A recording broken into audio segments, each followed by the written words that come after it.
Assalamualaikum teman-teman. Selamat berjumpa lagi dengan saya Abdurrahman dan masih tetap di channel Abdurrahman ya. Dan masih tetap juga mengupas tentang seputaran gangguan asam lambung dan anxiety psikosomatis. Nah, di season kali ini saya akan mengulang video yang terdahulu ya, yaitu tentang pola makan gitu teman-teman, karena masih banyak sekali teman-teman kita yang masih bertanya tentang pola makan gitu teman-teman ya.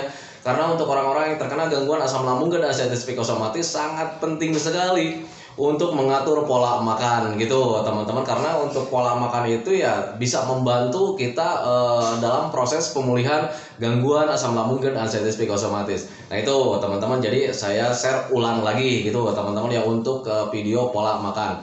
Nah kemudian bagi teman-teman yang baru bergabung, kalau seandainya kalian mau bertanya tentang seputaran gangguan asam lambung dan anxiety psikosomatis, alangkah baiknya kalian tonton dulu video-video saya yang sebelumnya gitu teman-teman ya, biar kalian itu lebih memahami teman-teman ya, karena untuk seputaran gangguan asam lambung dan anxiety psikosomatis semuanya sudah saya share ya. Dari mulai cerita saya yang terkena gangguan asam lambung dan anxiety psikosomatis, kemudian merasakan 1001 macam sensasi yang sungguh nikmat sekali, itu juga sudah saya share gitu teman-teman. Dan kemudian bagaimana cara menangani setiap sensasi yang hadir dari ujung rambut sampai ujung kaki, itu juga sudah saya share gitu teman-teman ya. Kenapa saya katakan dari ujung rambut sampai ujung kaki ada sensasi? Karena memang dari ujung rambut sampai ujung kaki itu sensasinya itu selalu hadir teman-teman. Kadang bergantian ya, dari rambut misalkan suka ya rontok-rontok gitu teman-teman ya. Kemudian dari kepala sering mengalami sakit, nyeri, pusing, kelingan dan sebagainya gitu teman-teman. Pokoknya untuk sensasi dari gangguan asam lambung dan anxiety psikosomatis dari ujung rambut sampai ujung kaki itu ada teman-teman ya. Nah itu teman-teman, tetapi nggak bahaya juga teman-teman. Kita hanya butuh pemahaman saja, biar kalian itu biar kita itu tidak selalu berandai-andai ke yang lain-lain. Nah itu teman-teman ya. Nah makanya bagi teman-teman yang sekarang masih penasaran tentang gangguan asam lambung dan anxiety psikosomatis, alangkah baiknya kalian tonton dulu video-video saya yang sebelumnya, biar lebih jelas, biar lebih detail, dan kemudian videonya itu biar tidak berulang-ulang terus gitu teman-teman ya. Nah kemudian bagi teman-teman yang baru bergabung juga, dimohon ya kalau seandainya belum tekan subscribe, mohon videonya itu di subscribe dulu, karena untuk subscribe itu tidak memerlukan biaya, tidak memerlukan pendaftaran. Jadi subscribe itu adalah hal yang sangat mudah sekali bagi teman-teman lakukan ya. Jadi teman-teman itu cukup memijit saja tulisan yang warna merah, tulisan subscribe. Biar kenapa? Jujur ya, biar videonya itu cepat berkembang dengan baik. Dan kalau seandainya videonya itu berkembang dengan baik, sudah barang tentu itu akan menambah semangat tersendiri buat saya untuk terus nge-share tentang seputaran gangguan asam lambung dan anxiety psikosomatis ini terhadap kalian. Kemudian yang lebih pentingnya lagi, tekan juga tombol lonceng sama tombol like-nya ya, biar kalian itu dapat notifikasi atau pemberitahuan video saya yang terbaru. Karena saya itu akan terus nge-share tentang seputaran gangguan asam lambung dan anxiety psikosomatis ini terhadap kalian, dengan tujuan semoga saja videonya itu menjadi wasilah atau jalan keluar bagi kalian yang sedang mengalami gangguan asam lambung dan anxiety psikosomatis hingga membaik ya, apalagi sampai sembuh total. Amin ya rabbal alamin. Ya minimal hanya memberikan motivasi saja, atau lebih minimalnya lagi hanya sekedar menemani kalian yang sekarang sedang merasakan tidak nyamannya dari gangguan asam lambung dan anxiety psikosomatis. Nah itu teman-teman ya. Nah kembali lagi ke topik utama teman-teman ya. Untuk pola makan itu sebetulnya sudah saya share ya di video-video yang terdahulu. Sering sekali saya share ya video-video tentang makan, karena memang untuk makan itu menjadi kunci utama juga gitu ya untuk pemulihan gangguan asam lambung dan anxiety psikosomatis. Kenapa kita harus menjaga pola makan gitu teman-teman ya? Karena ya tahu sendiri ya bahwa kita itu sekarang pencernaannya sedang tidak membaik ya. Yang namanya pencernaan itu berarti kita harus jaga asupannya juga gitu teman-teman, biar pemulihannya itu lebih cepat teman-teman ya. Nah itu gitu teman-teman ya. Nah jadi di season kali ini saya akan menjelaskan tentang pola makan, diulang lagi tetapi nggak apa-apa. Nah itu teman-teman ya. Nah untuk pola makan bagi para gangguan asam lambung dan anxiety psikosomatis, sebetulnya ada beberapa sesi yang harus kalian perhatikan gitu teman-teman ya. Sesi yang pertama atau sesi yang paling utama itu ketika kalian sedang mengalami pemulihannya itu di ambang, atau kesehatannya itu di ambang sekitar 50% atau di 60%. Nah itu teman-teman ya. Nah kesehatan di ambang 50% atau di 60% itu biasanya sensasi medisnya masih hadir gitu teman-teman, kayak macam perutnya terasa begah, kemudian ulu hatinya masih terasa sakit gitu teman-teman. Kalau ditekan begini tuh kayak macam serasa sakit, sering mengganjal gitu teman-teman ya. Kemudian dada dan perutnya itu masih terasa panas, tenggorokannya juga masih terasa tidak nyaman, mulutnya juga masih merasa tidak nyaman, sering sendawa gitu teman-teman. Kadang perut terasa melilit, perih dan sebagainya. Nah itu sensasi di medis. Kemudian masih mengalami kelayangan juga, lemes juga gitu teman-teman, tidak ada gairah. Nah itu teman-teman, itu di ambang 50% atau di 60% gitu teman-teman ya. Nah yang harus kalian jaga ketika kalian mempunyai kesehatan kalian di 50% atau di 60%, itu yang harus kalian jaga itu dari mulai jenis makanan teman-teman ya. Nah itu kenapa harus dijaga jenis makanannya, biar pencernaannya itu tambah membaik teman-teman. Dijagalah pencernaannya, jadi asupan apapun yang kita masukkan, makanan yang kita masukkan itu harus kita jaga teman-teman. Jangan sampai pencernaan kita itu semakin tidak membaik teman-teman ya. Nah itu gitu teman-teman, pahami saja ke sana. Nah, apa saja sih makanan-makanan yang yang aman untuk diambang 50% atau di 60%? Yang pertama itu mudah dicerna dulu teman-teman ya. Jadi kalian itu harus memperhatikan itu makanannya itu jenisnya itu yang mudah dicerna teman-teman ya. Kenapa kita harus mengkonsumsi makanan yang mudah dicerna gitu ya? Karena tahu sendirilah gitu ya, asam lambung kita itu tidak normal. Yang namanya tidak normal itu bisa kapasitasnya bertambah atau misalkan nilai keasamannya bertambah. Nah sementara kalau misal kita mengkonsumsi makanan-makanan yang alot atau susah dicerna, itu sebetulnya nanti respon tubuh kita itu akan menambah lagi ya.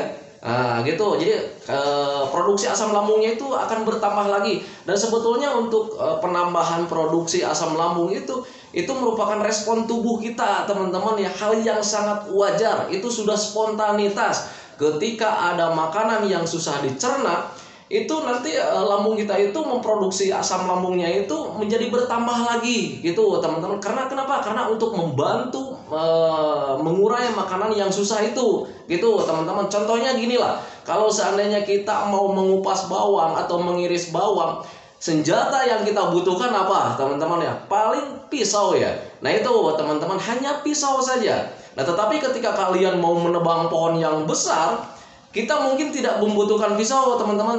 Jadi kita itu membutuhkan alat yang lebih besar, kayak macam gergaji mungkin, atau golok pun sekalian. Nah itu teman-teman, sama dengan pencernaan kita teman-teman ya. Jadi ketika kita mengkonsumsi makanan-makanan yang mudah dicerna, mungkin kita itu hanya membutuhkan kadar asam lambungnya itu normal-normal saja gitu teman-teman. Dari kapasitasnya mungkin normal-normal saja gitu ya. Kemudian dari nilai keasamannya mungkin normal-normal saja. Dibutuhkannya hanya itu mungkin ya. Karena memang makanan yang kita konsumsinya juga itu mudah dicerna. Nah itu teman-teman ya. Tetapi berbeda ketika kalian mengkonsumsi makanan-makanan yang susah dicerna teman-teman ya. Jadi asam lambungnya akan bertambah lagi, membutuhkan kadar yang lebih banyak, membutuhkan kadar keasamannya itu yang lebih tinggi. Dan itu sebetulnya sifat spontanitas tubuh kita teman-teman ya. Apakah itu wajar? Wajar teman-teman ya. Nah tetapi saat ini kewajaran itu membuat kita tidak nyaman teman-teman ya. Jadi ketika asam lambungnya bertambah gitu teman-teman, kapasitasnya bisa bertambah, atau misalkan nilai keasamannya yang bertambah gitu, itu sebetulnya kegiatan normal, cuman sekarang itu menjadi sangat mengganggu. Kenapa seperti itu? Karena sekarang kita itu sedang sensitif dengan asam lambung ya. Nah itu teman-teman, jadi ketika ada penambahan asam lambung, kita itu menjadi tidak nyaman. Nah itu teman-teman, berpikir logikanya ke sana. Nah makanya hal yang paling utama itu ya kalian harus menjaga jenis makanannya. Yang pertama, jangan sampai mengkonsumsi makanan-makanan yang alot gitu teman-teman, yang mudah dicerna saja. Bantu saja pencernaannya agar bekerjanya itu tidak terlalu keras gitu teman-teman. Jadi makanan-makanannya itu yang mudah dicerna saja. Nah sekarang makanan-makanan yang mudah dicerna itu apa pak? Katanya gitu kan ya, yang lembek ya, yang aman gitu. Jadi makanannya itu yang lembek, yang aman, kemudian tidak mempunyai efek samping seperti bisa memicu asam lambungnya bertambah lagi.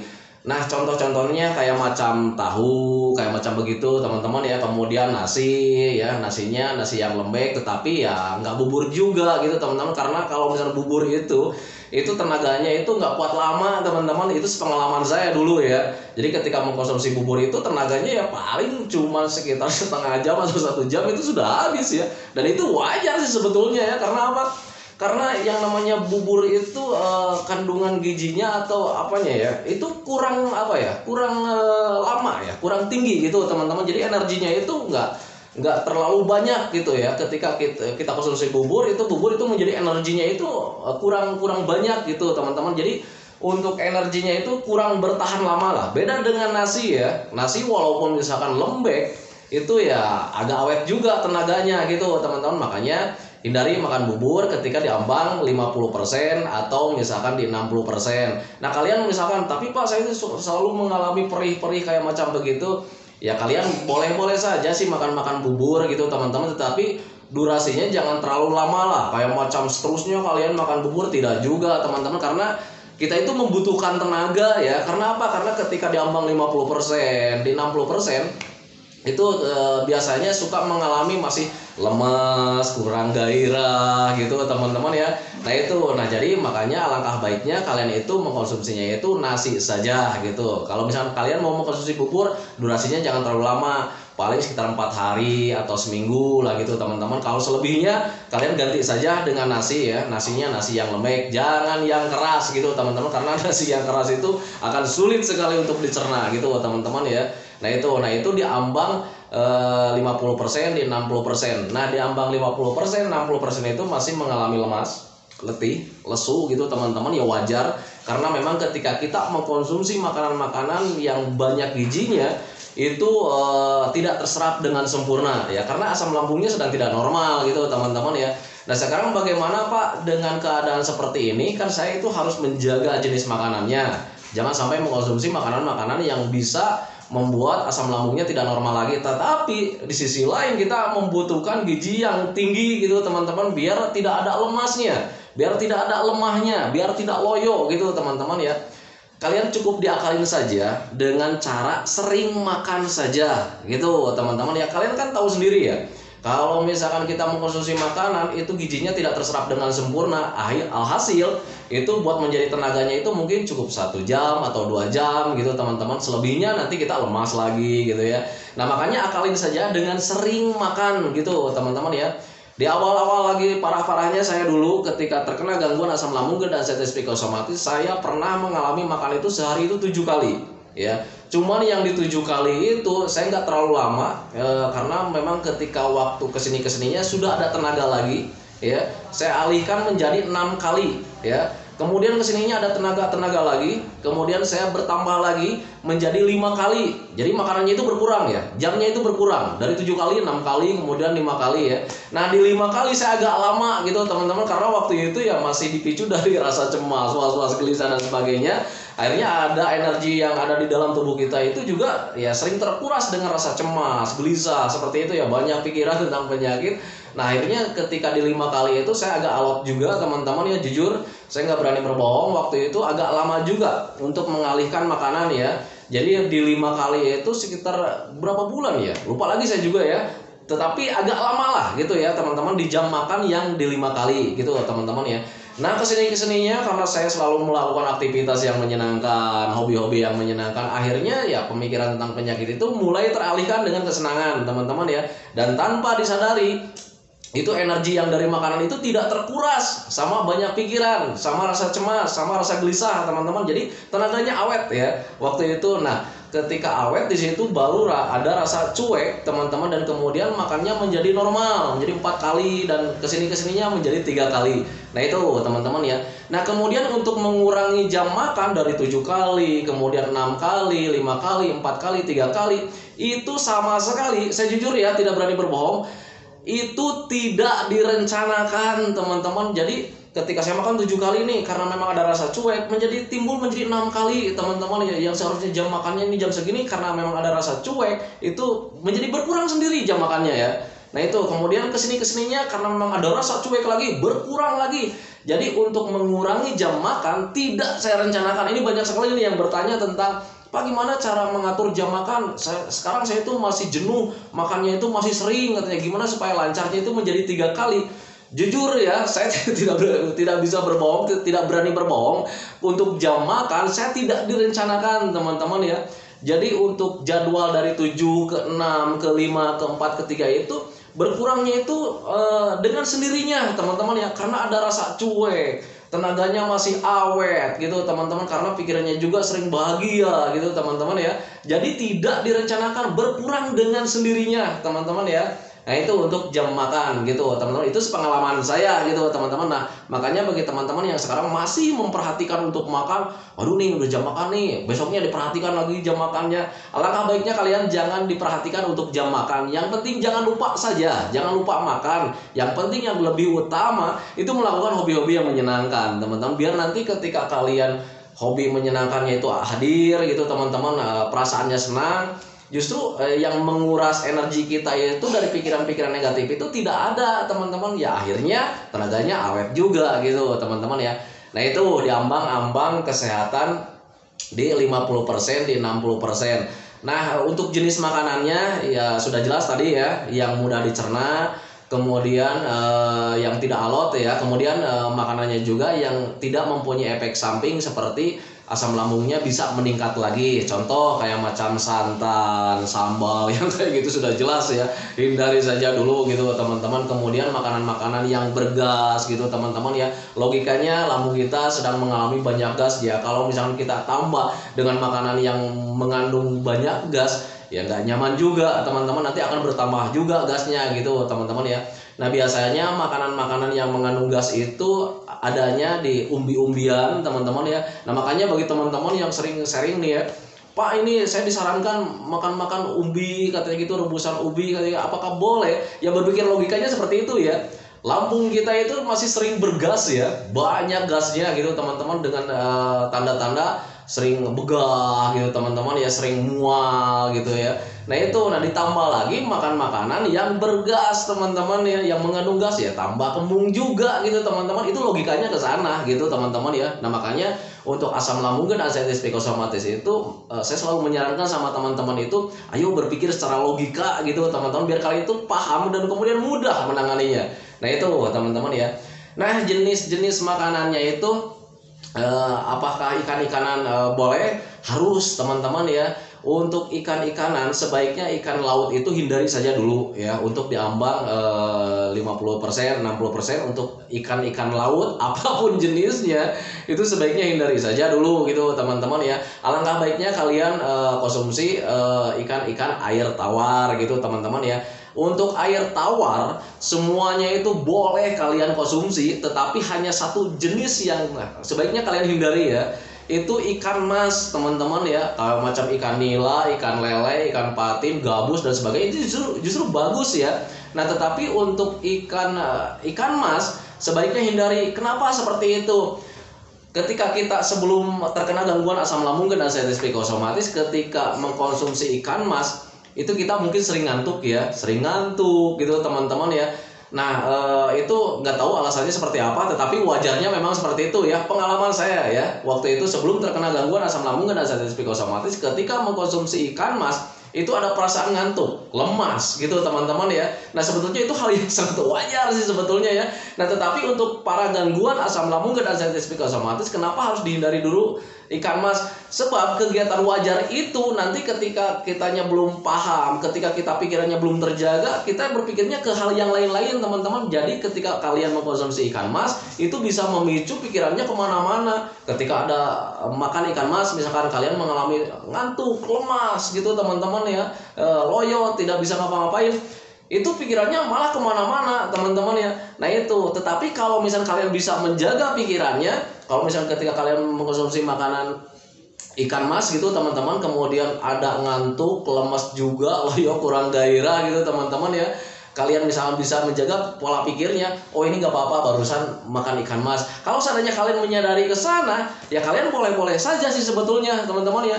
Nah tetapi yang tidak boleh itu ketika kalian makan ikan mas kemudian ada rasa lemas, ngantuk gitu teman-teman ya, kalian berpikirnya kemana-mana, akhirnya bisa menimbulkan kecemasan juga.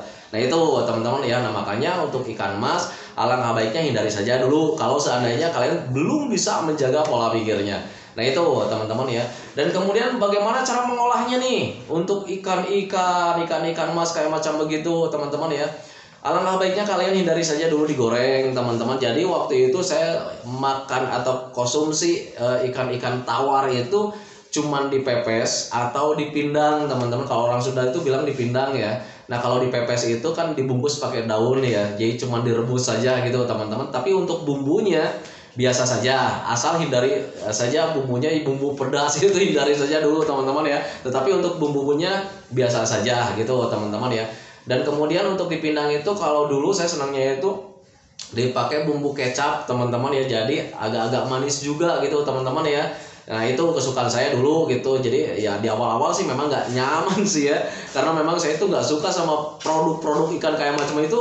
Saya memang kurang suka dulu itu. Cuman karena memang saya membutuhkan gizi ya, karena waktu diambang 50% 60% itu masih mengalami lemah, loyo kayak macam begitu ya. Nah kita itu butuh gizi tinggi, tetapi di sisi lain kita juga harus menjaga pencernaannya gitu teman-teman. Jangan sampai pencernaannya itu menjadi tidak normal lagi.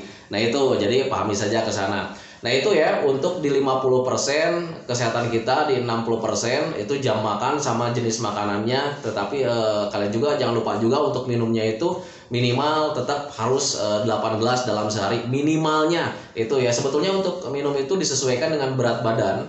Jadi dikalikan 40 cc ya, berat badan kita misalkan berapa dikalikan 40 cc. Nah itu teman-teman untuk minumnya. Tetapi kalau misal kalian bingung ini berat badan berapa nih, saya bingung ya, misalkan nggak ada timbangan, nggak ada apa, ya sudah minimal 8 gelas saja dalam sehari. Nah itu teman-teman ya. Nah itu untuk di 50% dan di 60%. Nah sekarang di ambang 90% atau 80% 90% itu berarti kalian itu sudah mulai membaik teman-teman ya. Sudah mulai membaik dengan tanda-tanda medisnya sudah tidak ada.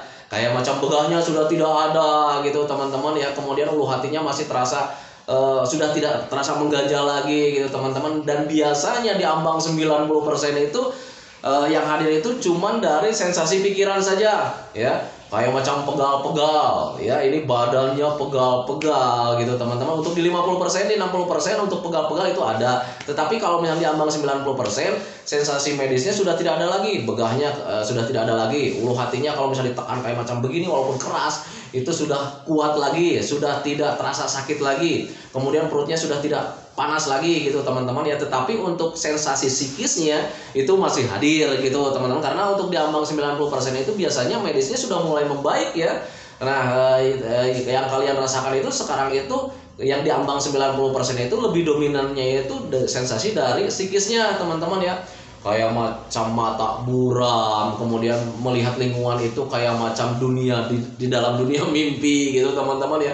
Nah itu biasanya di ambang 90% gitu teman-teman ya, kalau seandainya medisnya sudah tidak ada. Nah tetapi untuk sensasi-sensasi psikisnya di ambang 40% atau 50% atau 60%, apakah ada? Ada teman-teman ya, dan lebih dominan gitu teman-teman. Tetapi yang saya ceritakan di sini di ambang 90%, tinggal itunya saja ya, berarti medisnya sudah tidak ada. Kalian harus bisa membedakan ya, mana sensasi medis, mana sensasi psikis gitu teman-teman ya. Nah saya ceritakan di ambang 90% berarti sensasi medisnya sudah tidak ada, asam lambungnya sudah tidak ada, berarti sudah mulai normal-normal. Tetapi di 90% itu biasanya tinggal di psikis ya. Nah sensasi psikis itu atau misalkan banyak pikiran atau stres itu sensasinya biasanya dipegal-pegal, kemudian kelayangan juga hadir ada gitu teman-teman ya. Kemudian mata menjadi agak kurang jelas gitu teman-teman. Kemudian melihat lingkungan itu kayak macam dunia mimpi gitu teman-teman ya.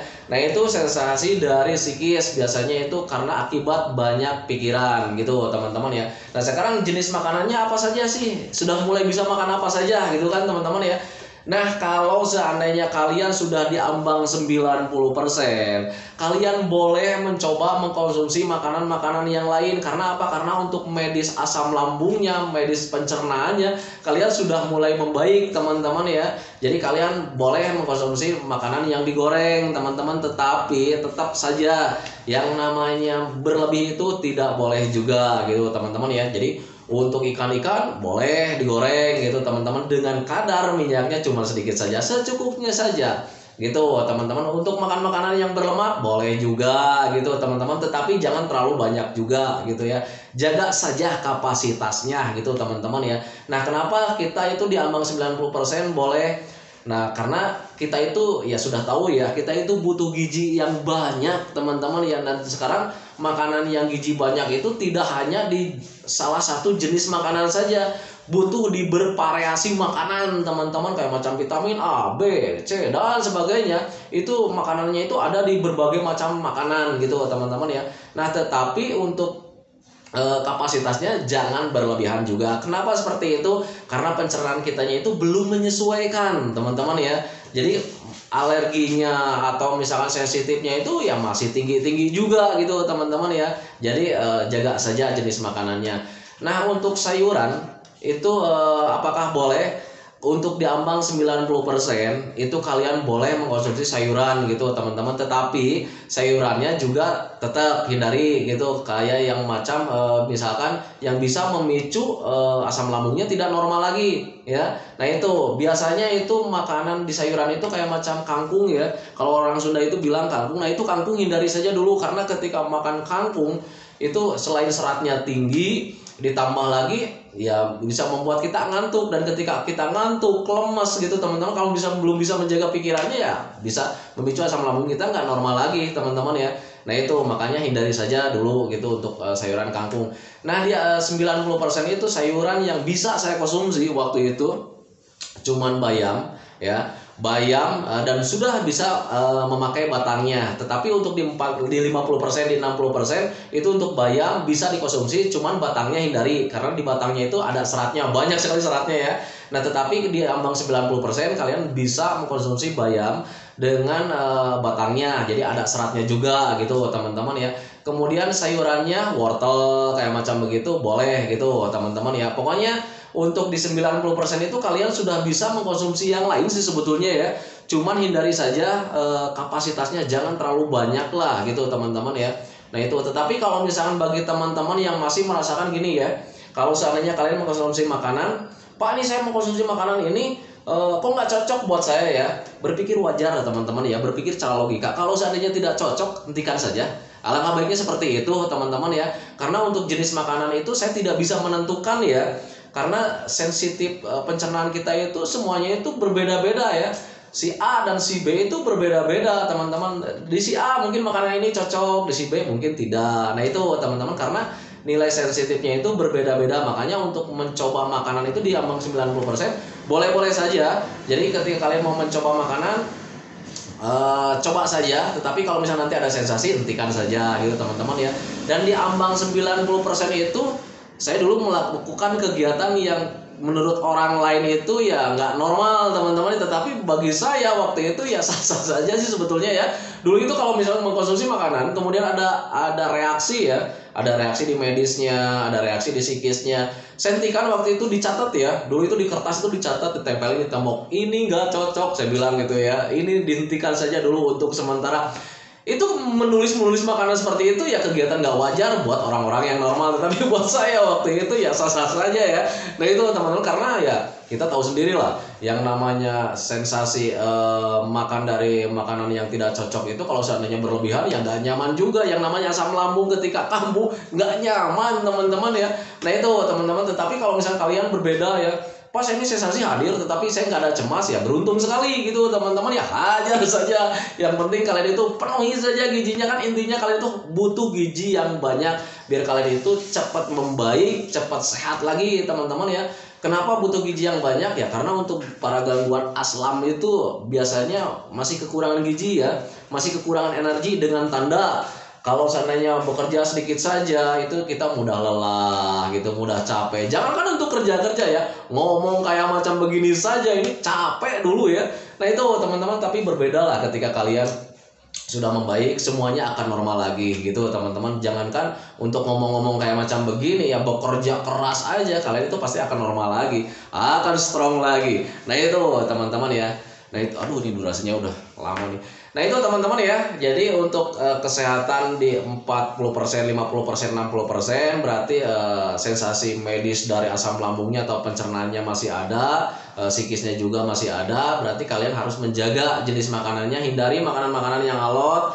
Kemudian perbanyak makanan yang bergizi, tetapi makan bergizi juga. Hindari makanan-makanan yang bisa menyebabkan asam lambung kita itu menjadi nggak normal lagi, karena untuk makanan-makanan yang bergizi itu belum tentu cocok ya buat kita teman-teman ya. Jadi yang pertama itu kalian harus memilah makanan itu yang banyak gizinya tetapi yang mudah dicerna juga gitu teman-teman ya. Kemudian hindari yang mempunyai efek samping seperti asam lambungnya bisa bertambah lagi. Nah itu teman-teman, itu di ambang 40%, 50%, 60% gitu teman-teman ya. Nah kemudian ketika di ambang 80%, 90% sensasi medisnya sudah tidak ada, berarti kalian normal-normal saja pencernaannya. Berarti kalian itu harus banyak mengkonsumsi makanan-makanan yang lain yang bervariasi teman-teman, tetapi kadar kapasitasnya jangan terlalu banyak gitu teman-teman ya. Cuman mencoba saja, kemudian hanya cukup pemenuhan saja, tidak mengandalkan hobi teman-teman ya. Wah ini saya ini makanan banyak gizinya nih, ditambah lagi ini hobi nih gitu teman-teman ya, hajar terus ya. Nah itu menjadi berlebihan, nanti sensasinya nggak nyaman lagi teman-teman ya. Itu sepengalaman saya teman-teman ya. Tetapi misalkan kalau misalkan kalian Pak saya ini cocok berlebihan nih makanya, ya berpikir logika saja teman-teman. Kalau misalnya cocok walaupun berlebihan ya teruskan saja teman-teman ya. Yang namanya juga kita itu mencari kenyamanan ya. Nah itu logikanya ke sana teman-teman ya. Nah itu teman-teman ya, videonya ini durasinya tambah terus ya. Itu video dari saya, semoga saja videonya itu menjadi wasilah buat kalian. Semoga saja videonya itu menjadi jalan keluar bagi kalian yang sekarang masih bingung dengan pola makan. Kemudian bingung juga dengan minumnya harus minimal 18 dalam sehari ya. Semoga saja menjadi pencerahan buat kalian. Kemudian doakan seperti biasa ya, sebelum saya akhiri videonya, saya doakan teman-teman itu cepat kembali lagi kayak dulu lagi. Baik emosinya, bahagianya, semangatnya, tertawanya, pokoknya semua yang indah-indah itu semoga saja cepat kembali lagi. Karena saya yakin 100% bahwa keadaan yang dulu itu sangat dirindukan sekali ya. Nah itu teman-teman ya. Kemudian doakan saya juga teman-teman ya, agar saya itu tetap sehat, agar saya itu tetap kuat, agar saya itu tetap ceria, agar masih tetap bisa menemani kalian teman-teman ya. Karena untuk gangguan asam lambung dan asam psikosomatis itu butuh teman yang sepemahaman teman-teman. Jujur ya, dulu juga saya waktu ketika terkena gangguan asam lambung dan asam psikosomatis bukan butuh celotehan atau bukan butuh himbauan. Dulu itu ketika dihimbau sama dokter gini kadang pikiran itu suka nggak percaya ya. Tetapi berbeda ketika mendengarkan omongan orang-orang yang pernah mengalami gitu teman-teman ya, kita itu makin penasaran ya. Ini lu udah sembuh gitu, udah caranya gimana deh, suka begitu ya. Nah itu teman-teman, nah makanya saya selalu share video itu setiap hari buat teman-teman itu, biar teman-teman itu ya semoga saja bisa termotivasi atau misalkan ya minimal bisa menjadi teman lah gitu teman-teman ya, menemani kalian saat sekarang sedang tidak nyaman ya. Karena untuk gangguan asam lambung dan asam psikosomatis itu setiap harinya kita itu nggak nyaman teman-teman ya. Bohong lah kalau misalnya kalian, wah Pak ini saya asam lambungnya sedang meningkat, cemasnya sedang hadir gitu, tapi nyaman. Nggak ada yang nyaman dengan rasa cemas teman-teman ya. Dulu juga saya begitulah. Jadi ketika ada rasa cemas ditambah lagi ada sensasi medisnya kembung begal gitu, kadang orang lalu lalang kemudian suka lempar senyum sama kita, Pak ngapain Pak jemur, itu kita itu mau senyum aja itu sulit teman-teman ya. Nah itu teman-teman ya, jadi itu yang saya rasakan dulu gitu teman-teman ya. Jadi ya nggak ada rasa nyaman-nyamannya ya itu teman-teman ya. Jadi pahami saja ke sana ya. Semoga saja itu videonya itu bisa menjadi ya minimal menjadi teman lah. Nah itu teman-teman ya. Nah itu teman-teman ya, durasinya semakin panjang lagi. Saya hentikan videonya teman-teman ya. Selamat berjumpa lagi di next videonya, masih tentang seputaran gangguan asam lambung dan asam psikosomatis. Biar kalian tidak ketinggalan informasi dari video-video saya, Jangan lupa tekan tombol lonceng sama tombol like-nya ya. Nah itu buat teman-teman ya. Santikan videonya teman-teman ya. Assalamualaikum warahmatullahi wabarakatuh.